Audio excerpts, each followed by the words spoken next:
Turqia është vendosur të ratifikojë marrëveshjet ekonomikë ushtarake të nënshkruara me 3 shtetet e Ballkanit, një lëvizje që do të forcojë më tej praninë ushtarake të Ankaras në rajon,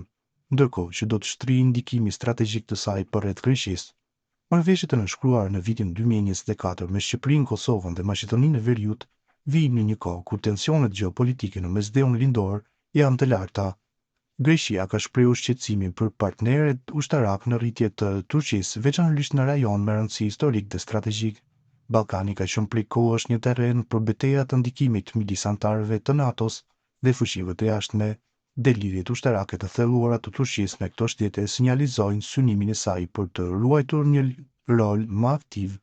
në dinamikat e sigurisë rajonale. Marrëveshjet janë përshpejtuar për të futur në agjendën e Parlamentit turk, ndryshe nga paketat të ngjashme ushtarake që zakonisht kalojnë nëpër një proces shqyrtimi më të gjatë. Ankaraja i sheh këto marrëveshje si pjesë të një strategjie më të gjerë për të forcuar bashkëpunimin e saj ushtarak me shtetet fqinja dhe aleate, ndërkohë që kundërshton kërcënimin e sigurisë në rajon.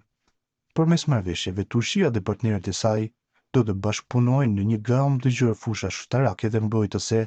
përfshirë trajnimin dhe arsimtimin,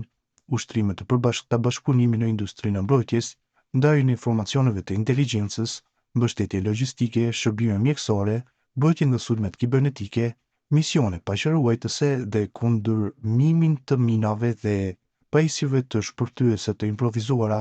Marrëveshjet gjithashtu lehtësojnë shkëmbimin e personelit, kërkimin e përbashkët dhe shkencave dhe teknologjinë ushtarake dhe bashkëpunimin operativ në misionet e ndihmës humanitare